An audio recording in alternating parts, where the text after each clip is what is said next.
Bayangkan hancur total dalam pertempuran, menerima serangan yang begitu buruk hingga kamu benar-benar babak belur di luar pengenalan dan memudar di tanah sampai praktis tidak ada yang tersisa dari dirimu. Nah, bagi MC kita, dunia yang terbakar ini bukan sekadar permainan, melainkan sebuah mimpi buruk mutlak. Selama 55 kehidupan perjuangan murni, dia benar-benar tersiksa dan dilenyapkan berulang kali. Semua karena dia terjebak oleh dewa licik yang hanya menggunakannya sebagai mainan pribadinya sendiri. Seorang dewi pengkhianat yang tidak pernah memiliki niat sedikit pun untuk membiarkannya melarikan diri dari kutukan ini. Namun setelah dicampakkan kembali ke bumi seperti sampah mutlak, dia memutuskan untuk menyelami permainan realitas virtual, dan hal yang mustahil pun terjadi. Sebuah kesalahan besar dalam sistem sepenuhnya mengubah tubuh aslinya. Benar-benar terpana, dia menyadari bahwa dia baru saja masuk dengan wujud yang persis sama dari regresi terakhirnya. Dewi itu sebenarnya mengira dia bisa memaksanya untuk menjalani mimpi buruk yang sama itu sekali lagi. Tapi dia membuat kesalahan terbesar yang pernah ada dengan membiarkan kemampuan rahasianya bocor langsung ke dalam permainan. Kartu emas yang tak terhitung jumlahnya dan kekuatan tingkat dewa mulai berjatuhan tanpa henti tepat di depan matanya. Pahlawan yang selalu diremehkan sekarang memegang pengetahuan tertinggi tentang mantra yang paling rusak di seluruh alam semesta ini. Dia benar-benar merusak sistem dan dia akan menggunakan kekuatan gila ini untuk benar-benar menghancurkan dewa yang mengkhianatinya. Semuanya dimulai dengan seorang dewi memberikan pahlawan kita sebuah misi. Tugasnya cukup sederhana, yaitu selamatkan dunia yang berada di ambang kehancuran.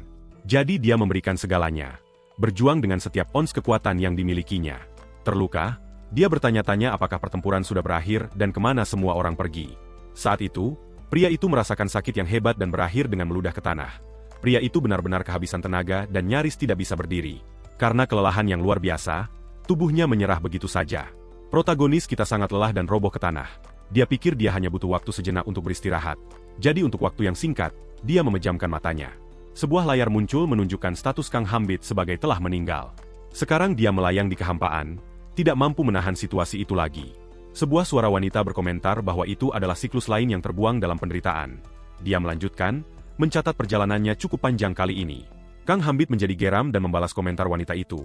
Dia bertanya apakah hanya itu yang ingin dia katakan sebelum berteriak. Dewi.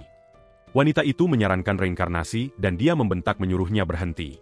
Wanita dengan ekspresi keras ini adalah apa yang disebut keilahian. Orang yang sama yang memanggil atau lebih tepatnya menculiknya ke tempat ini. Dewi itu melemparkannya ke dunia ini memerintahkannya untuk menemukan bandara untuk menyelamatkannya. Dan begitulah mimpi buruk pribadi pahlawan kita dimulai. Dia dijatuhkan dengan berbagai cara seperti benar-benar kewalahan. Dia bahkan wajahnya rusak total, sampai pada titik di mana hanya serpihan tubuhnya yang tersisa.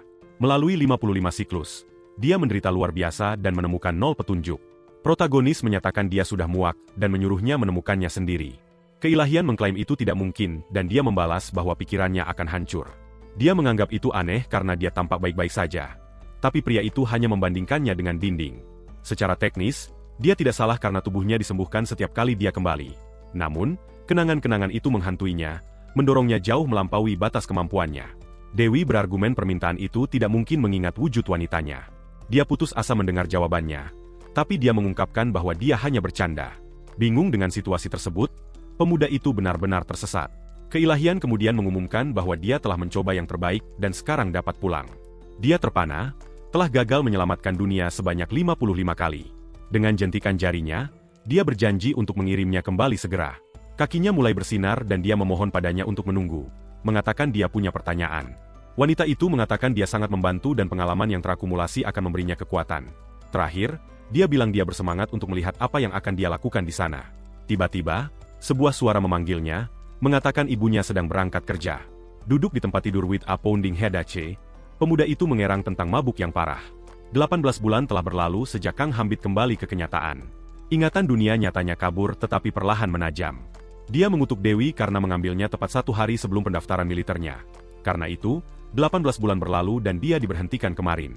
Pahlawan kita menjadi marah lagi hanya dengan memikirkan apa yang dia alami, termasuk kehidupan masa lalunya. Ini adalah ke-6 kalinya dia bertugas di militer. Menyesuaikan kembali dengan kehidupan modern terbukti sulit, dan dia menyalahkan keilahian untuk itu. Memikirkan masa depannya, segalanya terasa cukup suram. Ponselnya bergetar. Dia menjawab mengatakan dia sedang dalam perjalanan. Seorang teman mengajaknya ke bar lagi, tapi dia tidak terdengar antusias. Kang Hambit membalas dengan meme kucing, mengklaim dia terlalu tua dan lelah. Sahabatnya segera mulai menggodanya, memanggilnya ayam. Pria itu berpikir bahwa apapun yang terjadi, berandalan ini selalu tahu cara memancing emosinya. Tetapi dia ingat teman ini menjaganya selama waktunya di tentara. Temannya kemudian mengaku dia hanya bercanda dan punya hadiah untuknya. Penasaran, Pria itu bertanya apa itu. Ingin sekali mencari tahu. Sebuah suara yang familiar memanggil, Hambit, di sini. Ini adalah Yan Wu, senior tentaranya yang 5 tahun lebih muda. Pahlawan kita menyebutkan mereka minum banyak. Namun temannya terlihat baik-baik saja. Kang Hambit bertanya tentang hadiahnya, dan Yan Wu menyuruhnya untuk tidak terlalu langsung.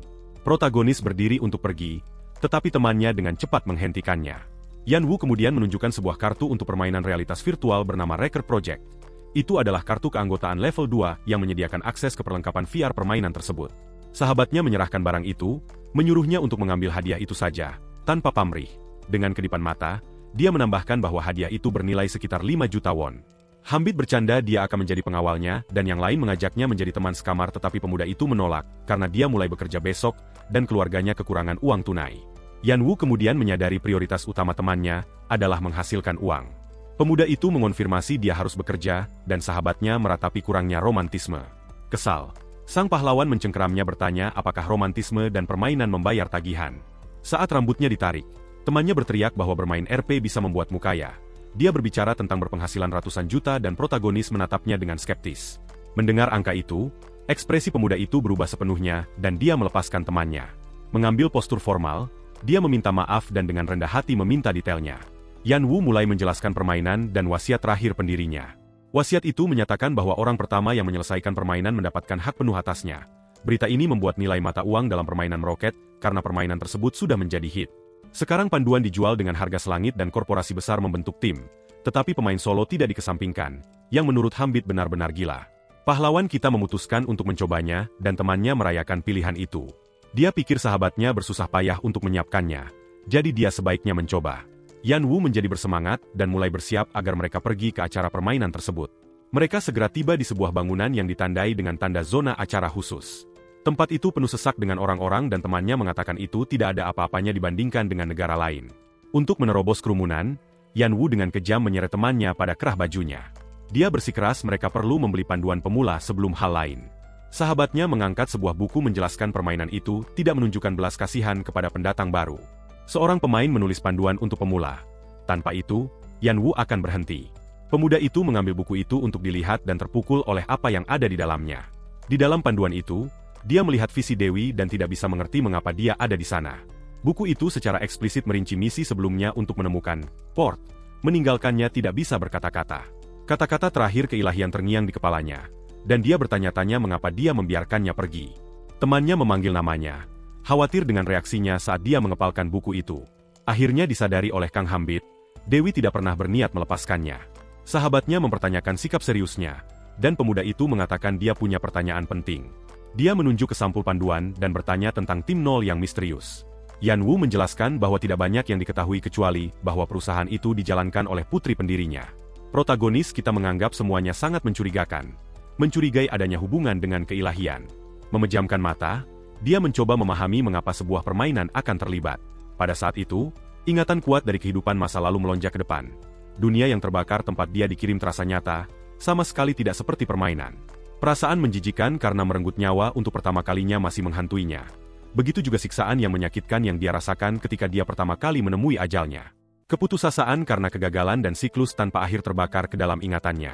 Dia bertanya pada dirinya sendiri apakah dia benar-benar akan kembali ke mimpi buruk itu dan memutuskan untuk tidak melakukannya. Tapi kemudian dia mempertimbangkan bahwa ini mungkin satu-satunya kesempatannya untuk mengakhiri penderitaannya. Sahabatnya menyebutkan pengiriman memakan waktu 2 jam, dan meminta ponselnya untuk menginstal aplikasi.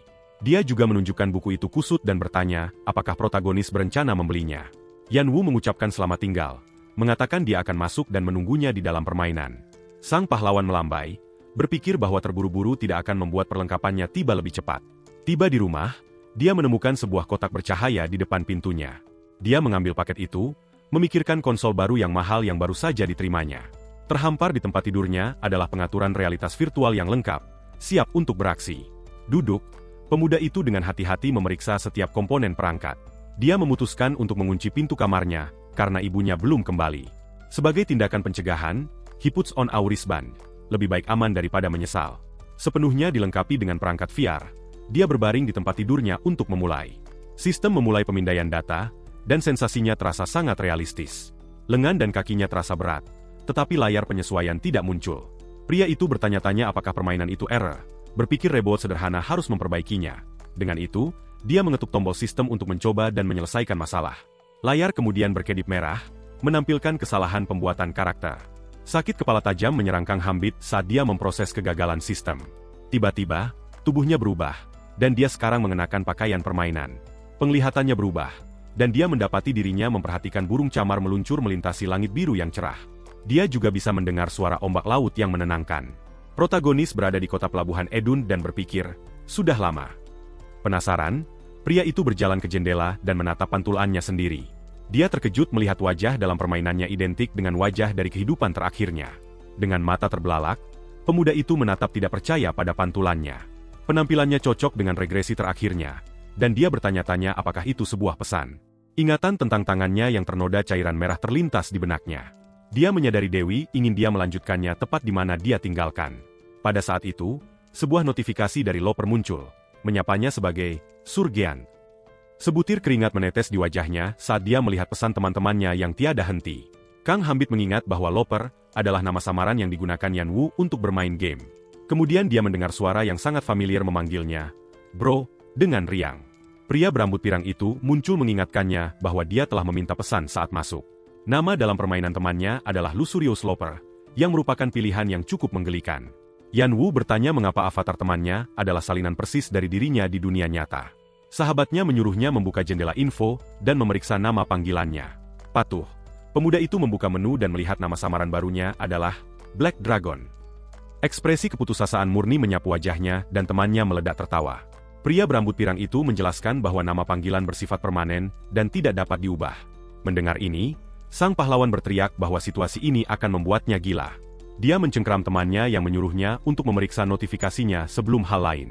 Geram, protagonis menuntut untuk mengetahui notifikasi apa yang dia bicarakan.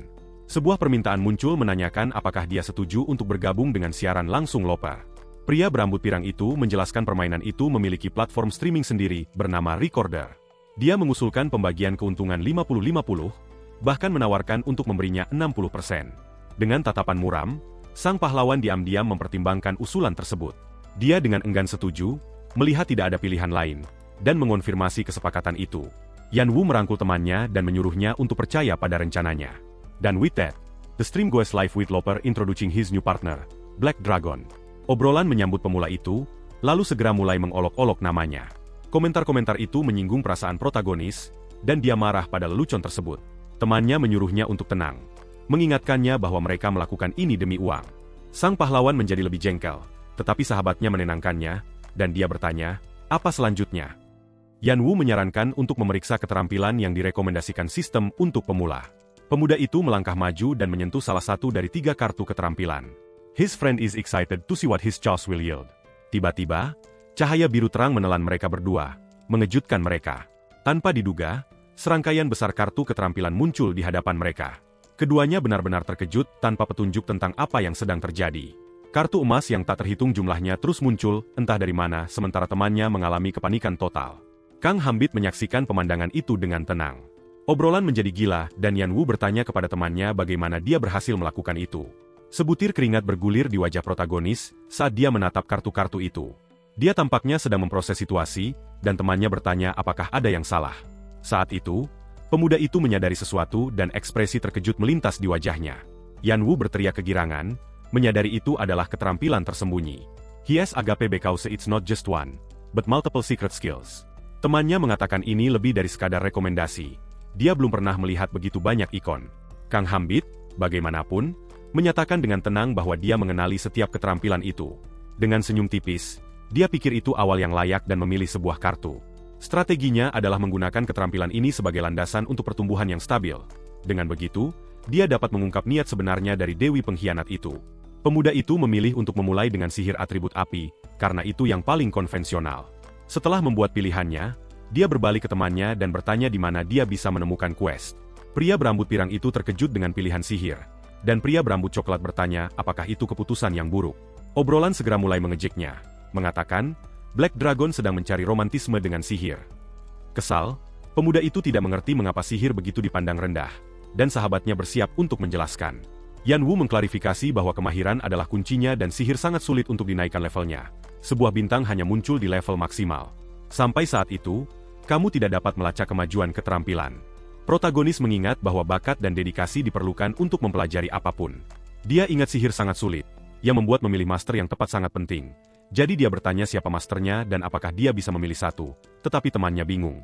Pemuda itu menjelaskan dia butuh guru untuk belajar, dan obrolan mulai mencemooh lagi. Sahabatnya mencoba menenangkan semua orang, menjelaskan bahwa pria berambut coklat itu tidak tahu cara kerja permainan.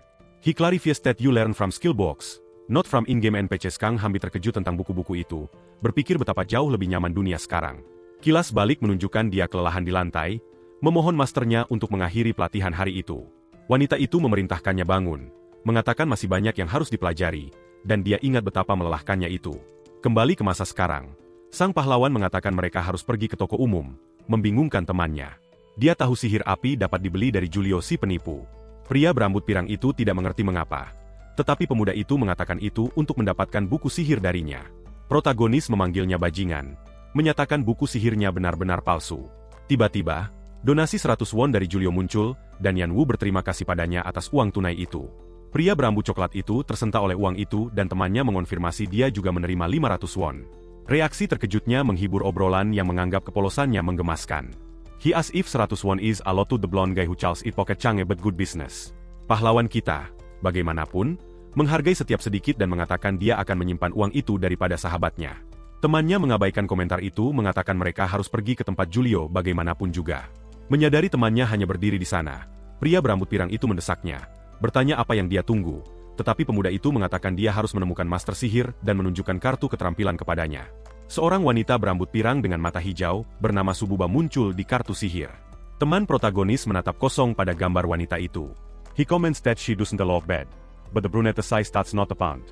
He explains that Sububa is just a quest NPC who gets locked up for fraud and theft.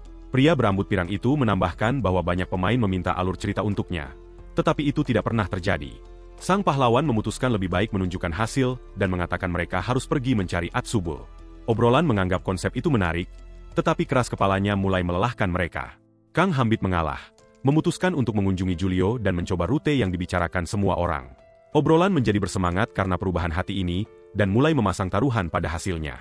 Dengan seringai licik, pria berambut coklat itu berkata dia bisa melakukan tarian menggoda kapanpun dia mau. Dia kemudian menyuruh temannya mengikuti, tetapi pria berambut pirang itu mempertanyakan arah yang dia tuju. Pemuda itu menjawab dengan percaya diri, bahwa mereka hanya mengambil jalan pintas. Si rambut pirang terkejut dengan jalannya, tetapi sang pahlawan mengatakan itu hanya firasat. Mereka segera tiba di toko, dan sahabatnya mengumumkan kedatangan mereka. Melalui jendela, Kang Hambit melihat pemilik toko menunggu di dalam. Pria tersenyum dengan dasi kupu-kupu merah ini, adalah Julio yang terkenal kejam. Saat melihatnya, tangan pemuda itu mengepal, memancarkan amarah murni. Ingatan pahit dikurung karena dia terlintas di benaknya. Pria berambut pirang itu, mengomentari kebebasan interaksi luar biasa yang dimungkinkan oleh permainan. Saat itu, dia menyadari ekspresi gelap sang pahlawan dan memanggilnya dengan cemas. Tanpa sepatah kata pun, pria itu melangkah menuju pintu masuk toko Julio. He enters with a dramatic flair that surprises everyone. Pemuda itu berjalan maju mendekati meja tempat pemiliknya berdiri. Dengan senyum ramah, pedagang itu menyapa pelanggannya. Tetapi protagonis kita tidak membuang waktu, mencengkeram dasi kupu-kupu pria itu. Dia menatapnya dengan kebencian murni dan bertanya apakah dia masih menjalani kehidupan licik yang sama. With eyes blazing with rage, he calls the man scum, leaving the NPC bewildered. Temannya, memperhatikan dari ambang pintu, benar-benar terpana oleh pemandangan itu. Pria berambut pirang itu berpikir temannya sudah habis dan obrolan menggandakan sentimennya. Sang pahlawan terus menatap pedagang itu dengan tatapan dingin dan mengancam. Pria yang ketakutan itu memohon kepada pemuda itu untuk melepaskannya dan bertanya tentang buku itu. Tetapi protagonis tidak melepaskan cengkeramannya, mendekat dengan tatapan serius. Tiba-tiba, dia melepaskannya dan pedagang itu tersandung ke belakang, kehilangan keseimbangan. Diliputi ketakutan, dia mengklaim buku terakhir telah terjual dan menawarkan 1000 permintaan maaf. Pedagang itu menawarkan untuk mengarahkannya ke toko lain sebagai tanda niat baik, tetapi dia mengatakan dia hanya akan melakukannya jika protagonis memberinya sedikit bantuan sebagai balasannya. Julio kemudian mengarang cerita tentang seorang pencuri yang menerobos masuk saat dia sedang tidur siang. He presents a red amulet accusing his rival Atsububil of being the culprit. Dengan senyum licik, pria itu meminta bantuan untuk menangkap tersangka pencuri. Sebuah jendela quest muncul untuk menangkap Sububil dan obrolan mulai meneriaki jebakan itu. Kang Hambit merenungkan bagaimana kebohongan ini telah diubah menjadi quest permainan yang sebenarnya. A memory reveals that Sububil was his mentor which led to him being framed. Di masa lalu, dia dipenjara karena dianggap sebagai anjing setianya. Dihadapkan dengan bukti palsu, pertahanannya tidak berguna melawan penjaga yang korup. Sang pahlawan bertanya apa yang terjadi pada pencuri itu, dan Julio mengatakan mereka tidak pernah keluar. Dengan punggung membelakangi, dia menambahkan bahwa Sububil yang akan dimintai pertanggungjawaban atas tindakannya. Dengan tangan mengepal, protagonis mendidih karena marah pada pedagang itu. Pria itu kemudian bertanya apa pendapat pelanggan tentang proposal quest-nya. Saat dia didesak, pemuda itu berjalan melewatinya dan pergi ke belakang meja. His friend and the shopkeeper are left, utterly confused while the chat's curiosity is piqued. He then snatches a bag of coins and calls the owner a first-class swindler. Memegang kantong itu, pria berambut coklat itu mengonfrontasi pedagang itu tentang perampokan yang dituduhkan. Sebuah quest baru muncul. Tangkap si penipu, meninggalkan pria itu dalam keterkejutan. Berkeringat dingin, pemilik toko mengakui pemuda itu pintar karena mengetahui tipu dayanya. Dia kemudian menyuruh sang pahlawan keluar, mengklaim dia tidak punya apa-apa lagi untuk dijual kepadanya. Tanpa ragu sedikit pun, Kang Hambit melepaskan tendangan kuat langsung ke wajah pedagang itu. Kekuatan pukulan itu membuat pria itu melayang melintasi ruangan di mana dia jatuh ke lantai. The scanny leaves his friend in the chat speechless, as the brunette as if he was being tricked. Tiba-tiba, penjaga menyerbu ke dalam toko dan protagonis berpikir semuanya sudah berakhir. He closes his eyes, bracing for the start of a new cut scanny. Penjaga menangkap Julio, yang berteriak putus asa menyatakan dirinya tidak bersalah. Kedua teman itu menonton saat si penipu diseret keluar dari toko. Belakangan, pria itu terlihat di balik jeruji besi, tampak benar-benar putus asa dan sedih. Kang Hambit membuka matanya, merasa senang karena rencananya berjalan tanpa cacat, dan dia menyadari bahwa kali ini berbeda, karena sebelumnya dia harus melawan penjaga untuk menyerahkan Julio. Dengan helaan napas, pemuda itu merasa sedikit lelah setelah kekacauan di toko tersebut. Namun pada saat itu, sebuah layar notifikasi terang berkedip di hadapannya dengan informasi baru bahwa quest telah selesai. Dia mendapatkan 500 emas, dan tugas baru di toko Ed Sububil. Sementara itu, obrolan Gi menjadi liar dengan semua orang berkomentar bahwa itu adalah jebakan, membuat Kang Hambit bertanya-tanya apakah ini semua kebetulan besar atau bagian dari rencana yang lebih luas. Temannya kemudian mengguncangnya dengan panik, meneriakkan namanya dan menuntut jawaban tentang bagaimana dia tahu segalanya, sehingga sang protagonis harus mencari penjelasan dengan cepat. Sang pahlawan memutuskan untuk mengarang cerita, tahu bahwa sahabatnya tidak akan pernah mempercayai kebenaran. Jadi dengan senyum paksa, dia mengaku sebagai penggemar berat novel fantasi dan merasa situasinya terasa akrab. Yang mengejutkannya, alasan lemah seperti itu justru berhasil. Tiba-tiba, sebuah donasi anonim sebesar 10 ribuan muncul di siaran langsung mereka, membuat Yan Wu berterima kasih dan memuji rekannya sebagai orang yang berpikiran tajam sekaligus mencurigakan. Sambil melirik komentar, si rambut coklat bertanya-tanya apakah siaran selalu sekacau ini, lalu memutuskan untuk menyerahkan urusan streaming kepada sahabatnya dan fokus pada keahliannya sendiri. Temannya bertanya apakah toko yang mereka cari berada di arah yang mereka tuju, dan saat mereka berjalan, pria berambut pirang itu menyebutkan bahwa dia tidak tahu Suba adalah NPC terkait quest. Padahal sang pahlawan berpikir bahwa sama seperti dia menangani Julio, orang lain juga akan melakukan hal yang sama padanya. NPC kunci itu sekarang diperlakukan seperti penjahat dan Ed Sububil pasti akan marah karena ketidakadilan tersebut. Baginya, wanita itu adalah seseorang yang akan menyuruhnya pergi setiap kali dia meminta pekerjaan, memerintahnya memindahkan kotak, dan memintanya berhenti menjadi benalu. Di lain waktu, dia memarahinya karena terluka dan menyuruhnya lebih berhati-hati, lalu memberinya buku sihir sambil bertanya apakah dia berencana mengangkut kotak seumur hidupnya. Namun kemudian dia melihatnya di balik jeruji penjara, tidak berdaya untuk melakukan apapun dengan kaki terbelenggu, sementara sebuah suara mendesaknya untuk mendongak. Dengan senyum, wanita itu berkata itu bukan salahnya dan dia tidak akan membiarkan tikus itu lolos, sebelum akhirnya wanita itu tewas dalam kebakaran yang terjadi di sel tersebut. Itu adalah kenangan berharga sekaligus sangat menyakitkan bagi sang protagonis, sehingga dengan pikiran yang membebani itu, dia berhenti sejenak sebelum memasuki toko.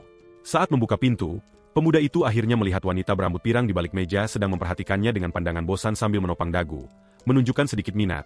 Lalu dia menatapnya dan berkomentar bahwa dia adalah wajah baru yang belum pernah dilihat sebelumnya. Wanita pirang itu kemudian bertanya apakah pria itu tahu siapa dia sebenarnya. Dan dengan senyum, dia memperkenalkan diri sebagai pemula yang datang untuk belajar sihir darinya. Wanita itu terkejut dengan permintaan sang pahlawan dan tidak mengerti apapun. Menganggapnya lucu dan bertanya mengapa dia harus mengajar orang asing. Namun pemuda itu sudah mengantisipasi penolakan ini dan memiliki rencana sementara obrolan menjadi gila karena wanita itu. Tiba-tiba, dia memotongnya, meminta untuk menahan pembicaraan sejenak sambil menunjuk sang pemuda seolah baru menyadari sesuatu yang besar tentangnya. Lalu dengan wajah terkejut, dia mengenalinya sebagai naga hitam yang terkenal. Sang pahlawan mengonfirmasi bahwa Julio menjebaknya, membuat wanita itu mendesah lega dan memanggil Julio sebagai sampah yang sudah dia duga akan menimbulkan masalah. Kemudian wanita itu menepuk kepala pemuda itu dengan lembut sebagai ucapan terima kasih, karena telah membantunya menghindari situasi yang sangat buruk. dan protagonis menjawab bahwa dia juga membenci penipu itu, sehingga dia membantu tanpa pikir panjang. Mereka berdua setuju bahwa Julio memiliki wajah penipu dan obrolan bertepuk tangan untuk duo tersebut. Lalu wanita itu bertanya apakah dia mencari buku sihir dan dia mengonfirmasinya. Namun wanita itu memotongnya lagi dengan tatapan tajam dan serius. Wanita pirang itu berkata bahwa dia sedang mencari obat. Sebuah pengungkapan yang mengejutkan pemuda itu, yang kemudian bertanya bagaimana dia tahu. Lalu wanita itu menunjuk ke arah kertas di mejanya. Dengan senyum kecil, dia berbalik dan berkata akan membantunya. Lalu melangkah mendekat untuk bertanya apakah pria itu benar-benar memiliki pengetahuan medis. Dia dengan percaya diri menegaskan bahwa dia tahu banyak hal dan wanita itu tampaknya mempercayainya. Kemudian mengujinya dengan menanyakan nama penyakit dengan gejala pupil biru, pusing, dan muntah. Sang pahlawan menjawab bahwa dia tidak tahu nama penyakitnya. Membuat wanita pirang itu tampak kecewa sambil menyebutkan bahwa dia telah ditipu berkali-kali sebelumnya oleh para ahli gadungan yang membuang waktu dan uangnya dengan diagnosis palsu. Wanita itu mengenang siklus kejam di mana harapannya hancur berulang kali. Tetapi pemuda itu menyela, menyatakan bahwa ramuan dan sihir penyembuhan tidak efektif pada pasien tersebut. Dengan tangan gemetar, dia berbalik dan bertanya apakah dia benar-benar tahu apa penyakitnya. Lalu dia memegang tangannya dan mengungkapkan bahwa penyakit itu tidak bernama namun dia tahu obatnya, meninggalkan wanita itu terpana. Dengan putus asa, wanita itu memohon bantuannya dan menjanjikan hadiah besar. Sehingga dengan senyum percaya diri, pemuda itu menyuruhnya untuk percaya padanya karena dia akan mendapatkan obatnya. Sebuah jendela kues muncul dengan hadiah epik, membuat obrolan meledak dengan kegembiraan sementara Yan Wu berseru bahwa item epik yang terjamin itu gila, sedangkan temannya bertanya apa maksudnya. Si rambut coklat ingat bahwa dia adalah pemula dan butuh penjelasan tentang apa itu item epik. Jadi pria pirang itu menjelaskan bahwa peringkat adalah level dan grade adalah kelangkaan, menunjukkan tingkatan dari common hingga mythic yang paling kuat. Kang Hambi tidak tahu bahwa item epik itu ada dan bertanya-tanya apakah buku yang sama bisa memiliki grade berbeda. Lalu dia mengerti ini hal baru dan bertanya apakah dia harus mencari obat dengan mengumpulkan bumbu. Protagonis memutuskan dia harus menggunakan item tersebut untuk melihat sendiri seperti apa kelangkaan epik itu. Lalu temannya bertanya kemana mereka harus pergi. Tetapi pemuda itu tampak yakin pada dirinya sendiri. Tiba-tiba, sang pahlawan mencengkeram dadanya, membungkuk karena rasa sakit yang tajam, membuat sahabatnya panik dan bertanya apakah dia merasa sakit. Diselimuti cahaya biru, dia berkata itu bukan apa-apa, hanya ibunya yang memanggil. Dan dengan itu, pemuda itu menghilang dalam sekejap cahaya, meninggalkan temannya berdiri sendirian di sana.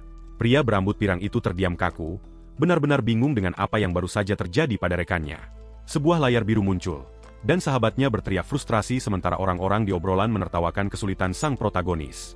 Kembali ke kamarnya, pemuda itu memberitahu ibunya bahwa dia sedang sibuk dan akan keluar sebentar lagi. Wanita itu memberinya tatapan aneh, jelas tidak senang dengan putranya. Dia kemudian memukulnya, menuntut untuk tahu mengapa pintunya dikunci, karena dia tidak pernah melakukan hal itu.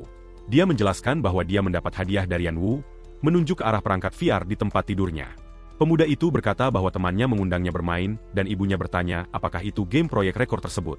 Terkejut, dia bertanya bagaimana ibunya tahu dan ibunya menjawab bahwa game itu selalu ada di berita, serta menyuruhnya untuk bermain secukupnya saja. Pemuda itu setuju, mengatakan bahwa dia hanya akan bermain sebentar karena magangnya dimulai besok. Ibunya terlihat terkejut dan bertanya apakah dia benar-benar mendapatkan magang tersebut. Wanita itu memukulnya lagi, memarahinya karena melakukan semua itu tanpa memberitahunya sama sekali. Dia mengangkat tangannya untuk memukulnya lagi, tetapi sesuatu menghentikannya. Pemuda itu menangkis pukulan tersebut dengan lengannya, menyeringai karena dia berhasil membela diri, tetapi ibunya menampar wajahnya dengan tangannya yang lain, berteriak bahwa dia sama sekali tidak menangkis apapun. Sang ibu mengomel tentang orang tua macam, apa yang harus bersusah payah mencari pekerjaan saat putra mereka baru saja keluar dari militer.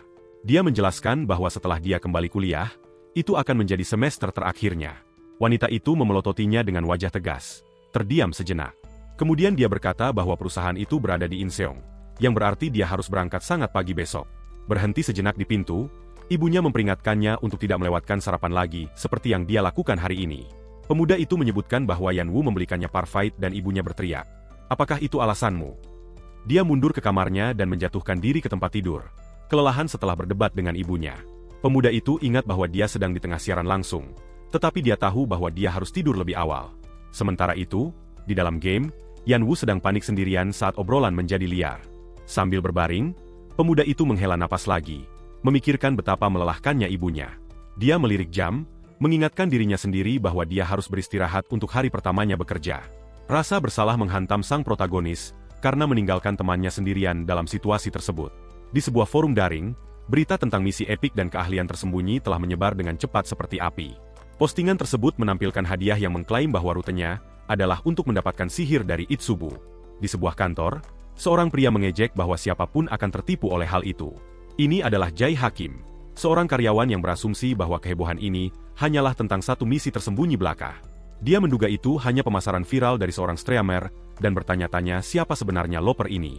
Karyawan itu mencari nama Loper, tetapi hanya menemukan daftar entry monster, kemudian melihat rekan streamer tersebut. Hanya dengan melihat nama naga hitam sudah cukup untuk memberitahunya bahwa ini berarti sebuah masalah.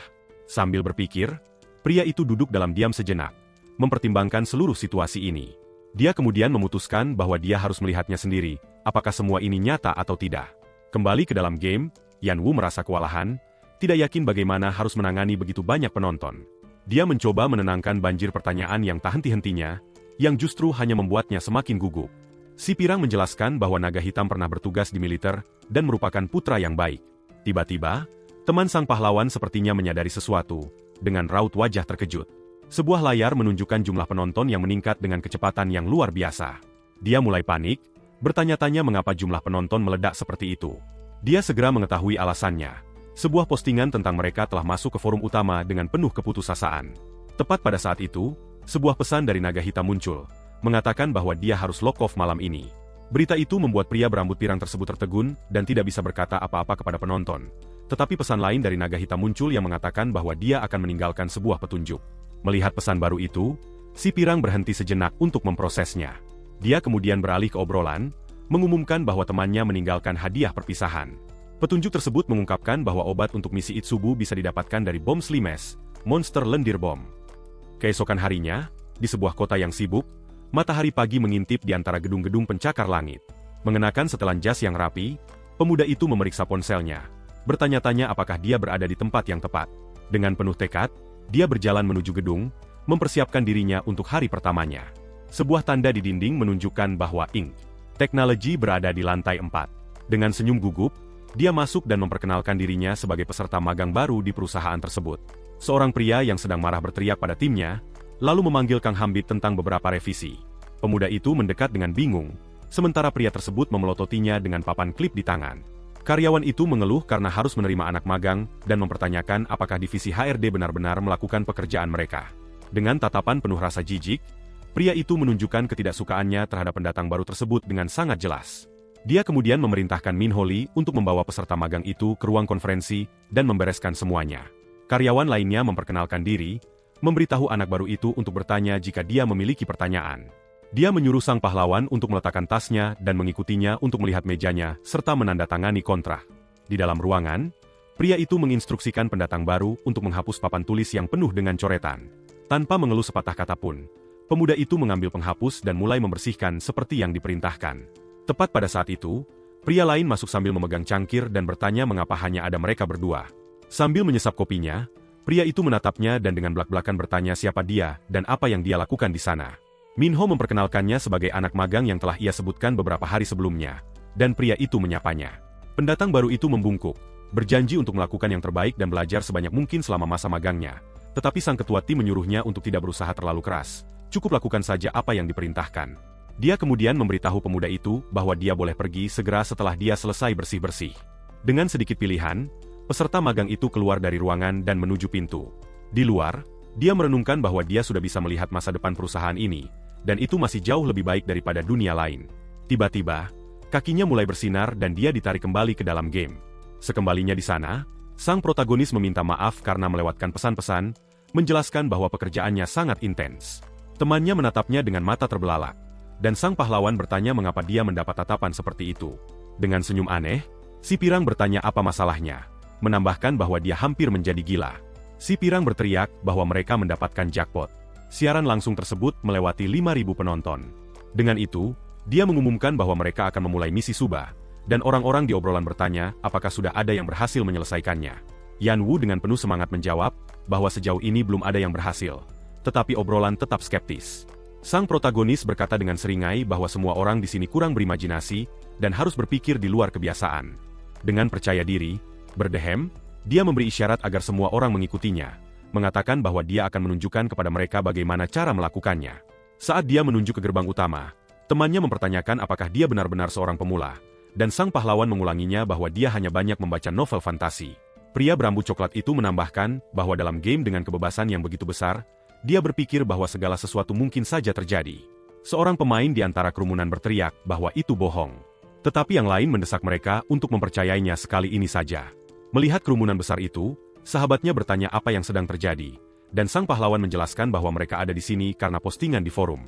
Tiba-tiba, si pirang berteriak kaget bahwa Vanguard ada di sini. Sebuah istilah yang tidak dikenali oleh temannya. Sekelompok pemain dengan baju zirah yang mengesankan membelah lautan pemain lainnya. Si pirang berkomentar bahwa berita tentang penemuan mereka menyebar lebih cepat daripada yang diantisipasi sang protagonis. Pria berambut coklat itu bertanya apa arti Vanguard, dan sahabatnya menyadari bahwa dia benar-benar tidak tahu apa-apa tentang game tersebut. Temannya menjelaskan bahwa 10.000 pemain dengan peringkat teratas dikenal sebagai Vanguard. Peringkat tersebut didasarkan pada skor gabungan dari kemahiran level dan perkembangan cerita. Dari 300 juta pemain, hanya 10.000 yang berhasil masuk, dengan 500 orang berasal dari Korea.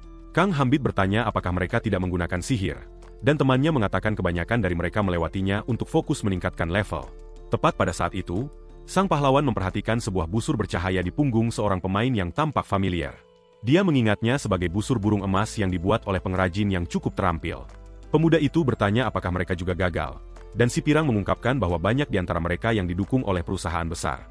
Temannya menjelaskan bahwa mereka mendapatkan dukungan penuh dari perusahaan untuk menyelesaikan game, karena RP masih menjadi ladang penghasil uang yang sangat besar. Tiba-tiba, seorang pemain wanita datang dari belakang dan menepuk bahu protagonis kita untuk menarik perhatiannya.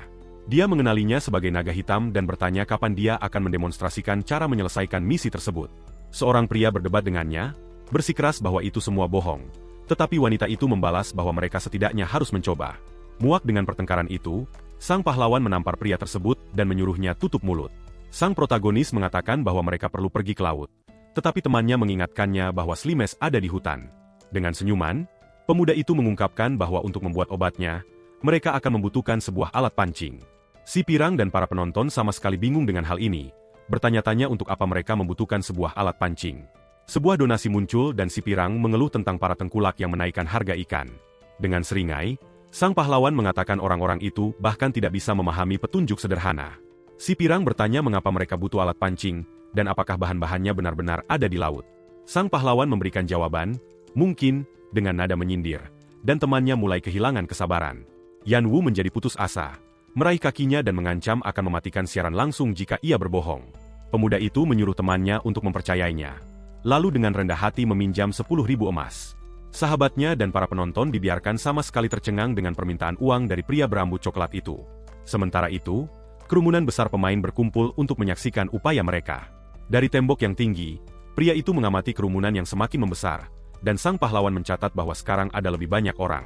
Pria berambut coklat itu berjanji untuk segera membayarnya kembali, dan si pirang berkata dia masih tidak bisa memahami rencana dengan alat pancing tersebut. Mereka kemudian melihat seorang nelayan tua bernama Elroch sedang duduk di tepi tebing. Sang protagonis mendekati pria itu dari belakang dan menyapanya dengan sopan. Langsung pada intinya, pemuda itu mengatakan bahwa ia ingin membeli alat pancing tersebut, tetapi lelaki tua itu sepertinya mengabaikannya.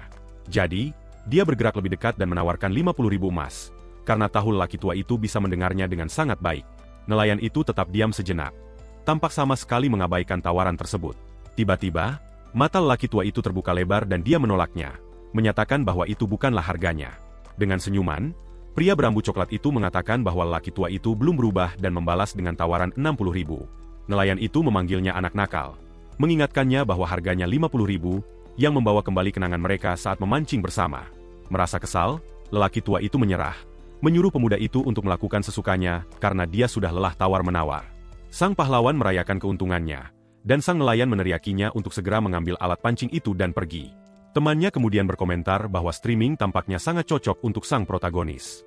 Yan Wu mengatakan bahwa temannya memiliki bakat sebagai seorang penampil, dan obrolan bercanda bahwa dia akan memancing untuk menangkap loper.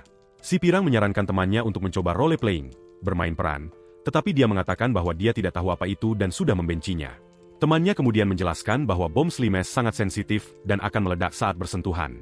Bersamaan dengan itu, sebuah ledakan besar meletus, benar-benar memusnahkan pemain yang menyentuhnya. Dia melanjutkan, menjelaskan bahwa serangan dari kejauhan sekalipun akan memicu ledakan makhluk itu. Hasilnya selalu sama, dengan temannya terjebak dalam ledakan monster itu. Yan Wu juga menambahkan, bahwa secara tidak sengaja menabraknya saja akan membuatnya meledak. Seekor loper kecil terjebak dalam ledakan dan lenyap dalam kepulan asap. Sang teman mengatakan bahwa mereka tidak akan menjatuhkan item apapun dan obrolan bertanya-tanya tentang rencana dengan alat pancing tersebut. Tanpa sepatah kata pun, sang protagonis mulai berjalan melintasi ladang menuju monster-monster itu. Pemuda itu menemukan titik pandang yang sempurna, mencatat bahwa ketinggiannya sangat ideal untuk rencananya. Dia memegang alat pancing tersebut, menyadari bahwa sensitivitasnya berbeda dan memerlukan penyesuaian. Di hadapannya, bom Slimes tersebut berdenyut dengan tenang, tampak tidak berbahaya untuk saat ini. Dengan ekspresi serius, sahabatnya mendekat dan memanggil namanya dengan nada khawatir. Si pirang memperingatkan bahwa dia pikir mereka sedang diikuti dan melirik ke arah sebuah layar. Sang protagonis mengonfirmasi kecurigaannya, mengatakan bahwa dia sudah tahu mereka diikuti sejak dari kota. Dia mengungkapkan bahwa itu bukan hanya satu tim, melainkan beberapa kelompok yang mengawasi dari bayang-bayang.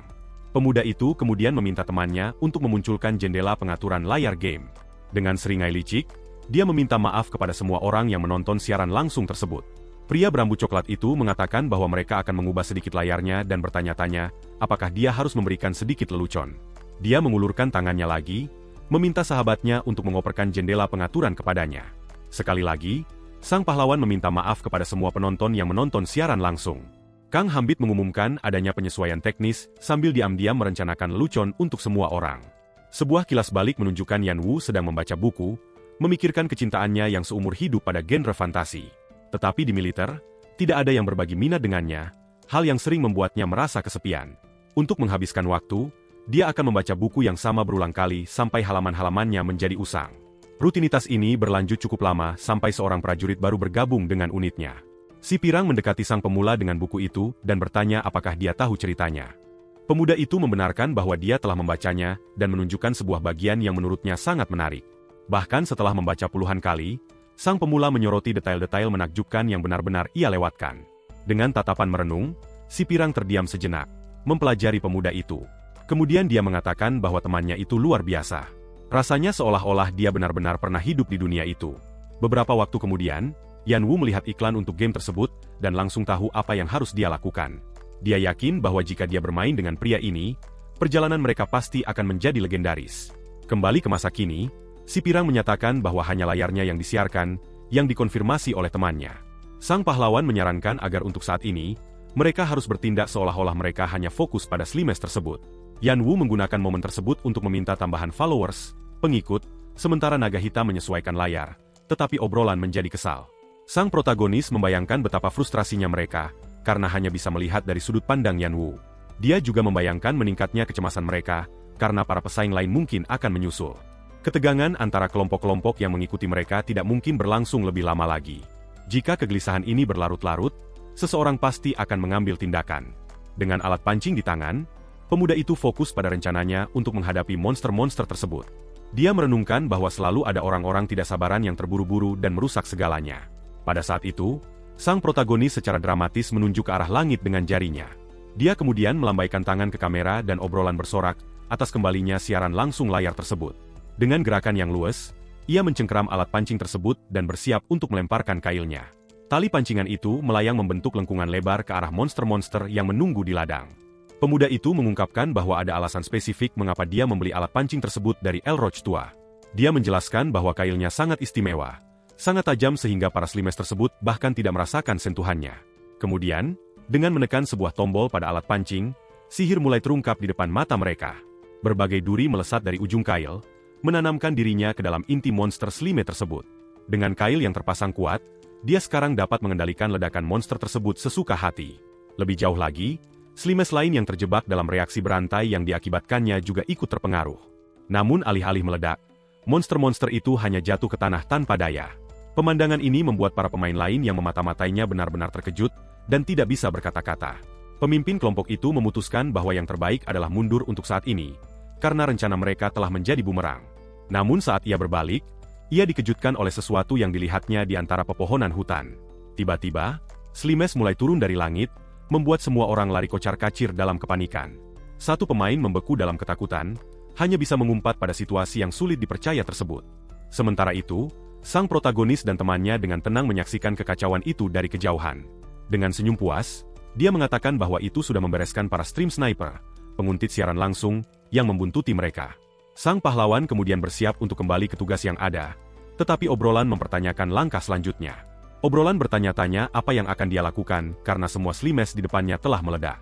Sebagai tanggapan, pemuda itu melemparkan kailnya dan menangkap seekor slime dengan warna berbeda yang tidak meledak. Dia dengan hati-hati menarik makhluk itu menggunakan alat pancing khususnya.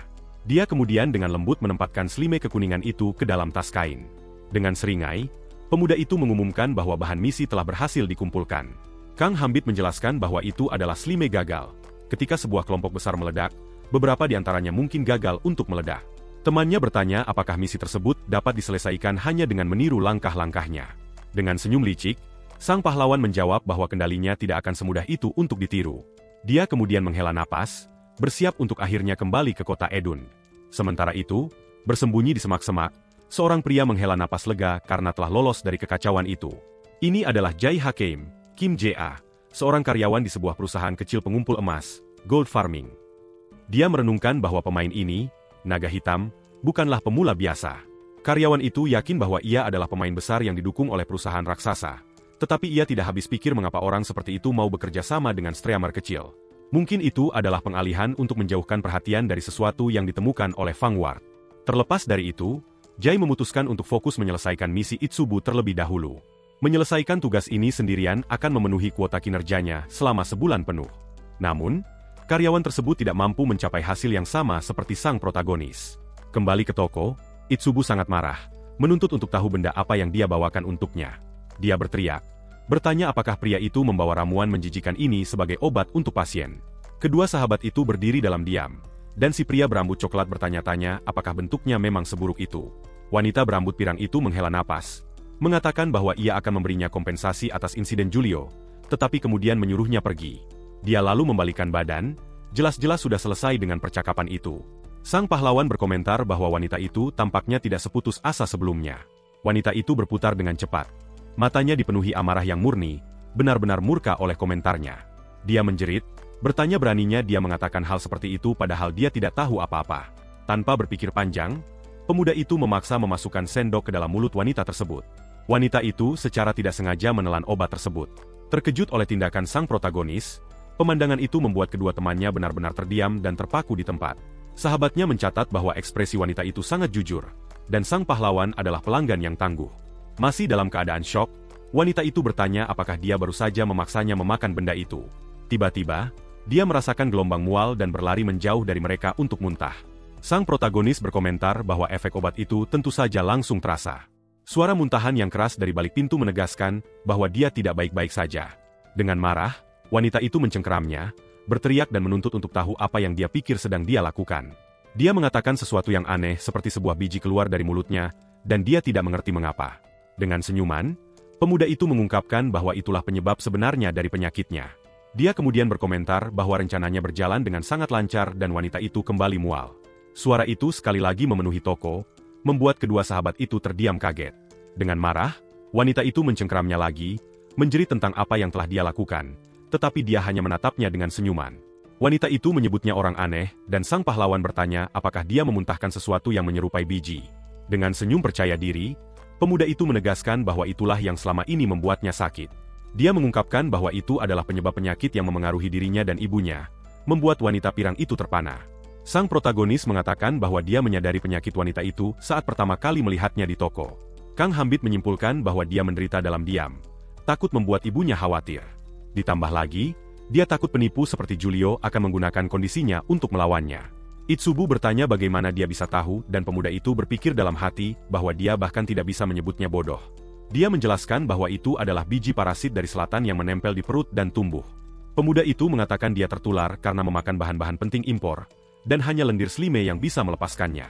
Itulah mengapa mereka membutuhkan slime gagal, yang telah kehilangan kemampuan meledaknya. Tanpa sifat mudah meledak, yang tersisa hanyalah lendir dan racun yang memicu muntah. Sang protagonis menyimpulkan bahwa dengan mengeluarkan biji itu, dia telah sembuh karena itu sebenarnya bukanlah sebuah penyakit. Wanita itu menatap piring yang berisi ramuan yang tampak menjijikan itu, dan sepertinya memahami seluruh rencananya. Dia menyadari bahwa dengan membuang biji itu, dia tidak akan membutuhkan obat apapun lagi. Pemuda itu menyerahkan piring kepadanya, mendesaknya untuk pergi memeriksa ibunya. Sang pahlawan berpikir bahwa bahkan di dalam game, Itsubu belum berubah sedikit pun. Matanya mengungkapkan ingatan yang jelas tentang bagaimana dia di masa lalu. Dia mengingatnya sebagai gadis bodoh yang selalu lebih peduli pada orang lain daripada dirinya sendiri. Sebuah kilas balik menunjukkan wanita itu berbicara dengan kasar, tetapi selalu memberinya dukungan yang tak tergoyahkan. Dengan tersenyum, dia berpikir bahwa dia benar-benar berharap wanita itu menemukan kebahagiaan. Tiba-tiba, layar biru muncul dan adegan cutscene baru mulai diputar. Dalam adegan itu, wanita berambut pirang itu mendekati tempat tidur ibunya sambil memegang sepiring obat.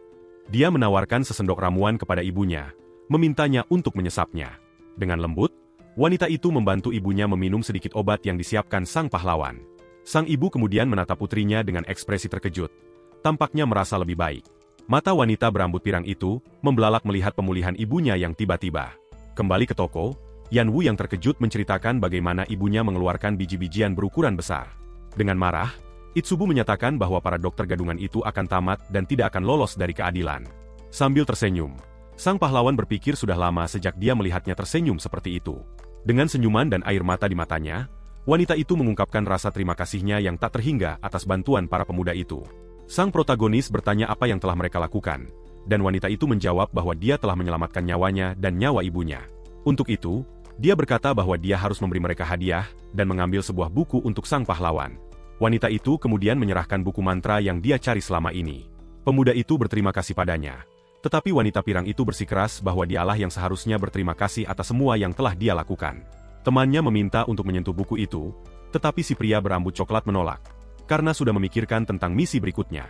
Tiba-tiba, Ibu Itsubu muncul, mengatakan bahwa dia masih memiliki sesuatu untuk diberikan kepada mereka. Dia kemudian mempersembahkan karung koin besar kepada dua tersebut yang terpana dengan benda itu. Yan Wu mencatat bahwa dia tampaknya memberi mereka jauh lebih banyak daripada hadiah standarnya. Sebuah layar muncul yang menyatakan bahwa bonus penyelesaian pertama, First Clear Bonus, sedang diberikan kepadanya. Dengan itu, bayaran emasnya dimaksimalkan dan kemudian digandakan. Selain uang, sang protagonis juga menerima bonus 2 poin status. Melengkapi semua itu, pemuda tersebut mendapat bonus pengalaman sebesar 200 poin. Perolehan pengalaman tersebut meningkatkan levelnya sebanyak 5 tingkat, memberinya 5 poin tambahan. Yang mengejutkan semua orang, kelas buku mantranya ditingkatkan menjadi tingkat unikwe, unik. Ekspresi terkejut sang pahlawan meleleh menjadi seringai tipis saat dia melihat buku itu bersinar. Pemuda itu benar-benar terpukau oleh transformasi item tersebut dan tidak memahaminya. Frasa, penyelesaian pertama, tiba-tiba terlintas di benaknya. Obrolan game meledak mendengar berita itu, di mana semua orang bertanya-tanya apakah itu adalah bug. Dengan tawa canggung, sang protagonis mengakui bahwa dia sama sekali tidak tahu hal itu bisa terjadi. Yan Wu tercengang oleh buku unikwe itu, dan keduanya tersungkur ke lantai karena terkejut. Si pirang menyuruh temannya untuk mengatakan sesuatu kepada para penonton yang menonton siaran langsung. Dengan panik, dia mencoba meyakinkan semua orang, mengklaim bahwa mereka juga sama-sama tidak tahu. Obrolan bergulir begitu cepat sehingga dia tidak bisa membaca apapun, tetapi dia bisa merasakan suasana yang tegang. Tiba-tiba, wanita itu mendekati sang pemuda dari belakang dan menyuruhnya untuk mengambil apa yang telah ia dapatkan. Sang pahlawan terkejut, bertanya-tanya apakah masih ada lebih banyak hadiah yang akan datang.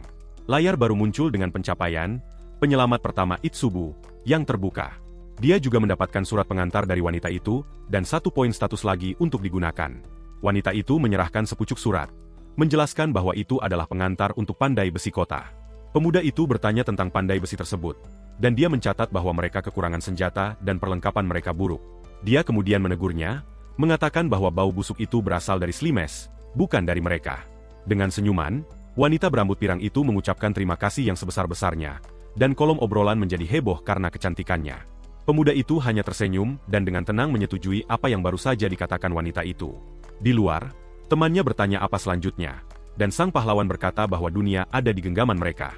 Di peta, si pirang menunjukkan bahwa semua orang memulai di kota yang sama, tetapi setelah itu, mereka bebas berkeliaran. Namun ia memperingatkan untuk berhati-hati agar tidak memasuki area tingkat tinggi, high level areas. Sang teman menyebutkan fitur kustomisasi game yang terkenal itu, dan si pria berambut coklat berpikir tentang alasan apa yang harus digunakan. Sahabatnya membanggakan diri telah menghabiskan 5 jam untuk menyesuaikan avatarnya agar terlihat mewah. Dia juga menjelaskan, kamu bisa memilih jenis kelaminmu, yang berarti penampilan bisa menipu. Dengan pemikiran ini, sang pahlawan harus memutuskan tujuan mereka selanjutnya di dalam game. Tiba-tiba, sang protagonis sepertinya mendapat sebuah ide. Matanya berbinar melihat kemungkinan itu. Tepat pada saat itu, donasi sebesar 50.001 masuk dengan permintaan untuk pergi mengganggu Itsubu lagi. Si pirang kaget melihat jumlahnya dan mengucapkan terima kasih yang sebesar-besarnya atas uang yang baru saja mereka terima. Si pria berambut coklat menghitung bahwa bagiannya dari donasi tersebut adalah 25.000. Segera setelah itu, donasi lain sebesar 10.001 muncul di siaran langsung. Donasi sebesar 30.001 lainnya menyusul, memuji item tingkat Unique yang diperolehnya. Puncaknya, donasi 100.001 tiba, membuat si pirang menjadi kaya dalam sekejap. Dengan matanya yang praktis berubah menjadi simbol mata uang, teman sang pahlawan tercengang oleh aliran uang tunai tersebut. Dia menunjukkan kepada temannya bahwa jumlah penonton mereka telah naik menjadi 8.000. Layar mengonfirmasi bahwa mereka sekarang memiliki lebih dari 8.100 orang yang menonton live. Sang protagonis terkejut bahwa satu misi bisa menarik begitu banyak penonton. Obrolan menuntut reaksi atas donasi tersebut, dan si pirang berkata dia dengan senang hati akan melakukannya. Pemuda itu menghitung totalnya mencapai 500.000, menjadikan bagiannya sebesar 250.000. Temannya kemudian melakukan tarian terima kasih, yang dianggap sangat lucu oleh obrolan. Kang Hambit menyadari bahwa hanya dari alur misi Itsubu, dia bisa menghasilkan banyak uang. Mengepalkan tangannya, dia bertekad untuk akhirnya membalas budi ibunya atas semua yang telah dilakukannya. Sebuah ingatan tentang sang Dewi menunjukkan bahwa Dewi itu mendaftarkannya sebagai orang hilang di dunia nyata untuk menekannya. Dia ingat bahwa ibunya menyerahkan segalanya untuk menemukannya dan bersumpah untuk membuatnya bahagia. Kembali ke dalam game, temannya mendesak pria berambut coklat itu untuk menggunakan buku mantranya. Saat semua orang menunggu, dengan buku di tangan, pemuda itu mengaktifkannya, dan item itu mulai bersinar terang agar dapat dilihat semua orang. Pemuda itu menemukan dirinya di ruang digital, seolah sedang memproses keahlian baru yang baru saja dia peroleh. Sebuah layar menampilkan Fireball, bola api, sihir tingkat Unique dengan kekuatan yang luar biasa. Dia menganggap semua ini sangat mudah dan kembali mengingat betapa kerasnya dia berjuang untuk mempelajari ini di masa lalu. Temannya bertanya apakah dia merasakan pengetahuan mengalir ke dalam dirinya, tetapi Kang Hambit langsung menjawab tidak. Keduanya sama sekali bingung dengan hal ini, dan tidak tahu apa yang terjadi. Pria berambut coklat itu menutupinya dengan mengatakan bahwa ia merasakannya setelah sedikit tertunda, dan mereka berdua tertawa terpaksa. Tetapi ia merasa aneh karena ia memang memperoleh keahlian tersebut, dan bertanya-tanya apa yang sedang terjadi. Dia kemudian mempertimbangkan apakah game ini mencerminkan pembelajarannya di masa lalu dan teringat pada sang Dewi. Si pirang mendesaknya untuk menggunakan mantra tersebut, mengatakan bahwa para penonton mulai tidak sabar. Sahabatnya menyarankan agar dia menguji sihir tersebut pada sebuah batu besar di dekat mereka. Sang pahlawan berkonsentrasi, memusatkan seluruh energinya ke tangannya untuk mantra tersebut. Dengan menarik napas panjang, ia bersiap untuk akhirnya melepaskan sihir yang kuat itu. Tiba-tiba, kobaran api meletus di sekitar tangannya, dan ia meneriakkan nama mantranya, Fireball. Ia kemudian melemparkan bola api raksasa ke arah batu dengan sekuat tenaga. Bola api itu melesat di udara dengan kecepatan dan kekuatan yang menakjubkan. Saat berbenturan, ledakan besar meletus, menghancurkan area sekitarnya. Keduanya menatap jalur kehancuran tersebut, dan temannya dibuat takjub oleh kekuatan mentahnya. Dengan tangan bersedekap, sang protagonis terlihat sangat bangga dengan hasilnya. Dia berkomentar bahwa untuk mantra level 1, kekuatannya jauh lebih besar daripada yang dia antisipasi. Namun kemudian sesuatu terjadi, dan matanya membelalak kaget. Sebuah layar mengumumkan bahwa 555 times recorder telah membuka efek baru. Pemuda itu mendongak, bingung dan waspada dengan notifikasi tersebut. Sebuah tangan raksasa kemudian turun dari langit, seolah mencoba merenggutnya. Terengah-engah, pemuda itu terlihat kelelahan dari pengalaman yang baru saja ia alami. Layar menjelaskan bahwa kemahiran sekarang meningkat dengan cepat berdasarkan akumulasi pengalamannya. Seringai tipis melintasi wajah sang pahlawan. Dia tampaknya benar-benar menikmati kemampuan baru ini. Mengepalkan tangannya, pemuda itu mengutuk sang Dewi, menyalahkannya atas kesulitannya saat ini. Sebuah ingatan membawanya ke tes memanah dengan aturan yang sangat spesifik. Di masa lalu, seseorang telah menyarankan untuk berinvestasi pada ketangkasan, agility, tetapi dia telah menolak saran tersebut. Dengan panah di tangan, dia bersiap untuk membuktikan bahwa keputusannya adalah yang tepat. Busur di tangan, pemuda itu membidik dengan hati-hati, bersiap untuk tembakannya. Layar untuk pencatat nomor 55 merinci keahlian kemahiran barunya. Dengan senyum percaya diri di wajahnya, dia merasa siap untuk melepaskan potensi penuhnya. Namun pada saat yang sama, ingatan tentang sang Dewi membuatnya mencengkeram kakinya dengan marah. Terengah-engah dan lelah, sang pahlawan menghela napas panjang setelah kilas balik itu. Dengan tangan di kepalanya, dia menyadari bahwa sang Dewi telah mengawasinya selama ini. Sebuah ingatan yang menyakitkan kemudian menunjukkan dia jatuh dari ketinggian. Benar-benar tidak berdaya. Di masa kini, temannya mengeluh bahwa dia seharusnya berinvestasi pada ketangkasan lebih awal. Tetapi pria berambut coklat itu menjawab bahwa itu tidak masalah karena dia sudah terbiasa dengannya. Sahabatnya menyuruhnya melakukan sesukanya dan menyerah untuk mencoba memberikan saran. Dengan marah, Si pirang mencengkeramnya dan berteriak bahwa dia tidak akan memberikan tip misi lagi. Tiba-tiba, donasi lebih dari 707.001 muncul, memecah pertengkaran tersebut. Dengan canggung, keduanya terdiam dan sang protagonis dengan gugup menutup mulut temannya. Uang tersebut seketika menenangkan sahabatnya, dan obrolan bercanda bahwa itu adalah terapi terbaik. Sambil tersenyum, ia berpikir bahwa kemarahannya telah lenyap dan bertanya-tanya apakah dia selalu segila ini terhadap uang. Pemuda itu kemudian berbalik dan bertanya kemana mereka akan pergi selanjutnya dengan misi baru ini. Dengan pandangan penuh pertimbangan, dia mengungkapkan bahwa dia sudah memikirkan sebuah tempat. Segera setelahnya, mereka tiba di sebuah kabin kayu dengan tampilan yang pedesaan dan kuno. Sahabatnya menghentikannya, bertanya apakah mereka tidak akan mengikuti alur cerita utama. Sang pahlawan berkata dia akan membahas itu nanti. Pertama, dia perlu memperoleh beberapa keahlian. Tanpa membuang waktu sejenak pun, pemuda itu mendekati pintu dan bersiap untuk masuk. Saat masuk, mereka menemukan ruangan aneh dengan seseorang tergeletak di lantai. Dekorasi kabin itu cukup mengerikan dengan kepala-kepala hewan terpasang di seluruh dinding. Teman sang pahlawan berkomentar bahwa tempat itu menyeramkan dan selalu memberinya firasat buruk. Seorang pria berotot memegang pisau muncul dan memperkenalkan dirinya sebagai Linder, sang pemburu. Sang protagonis berkata sambil tersenyum bahwa dia ada di sini untuk belajar memanah, yang membuat temannya gelisah.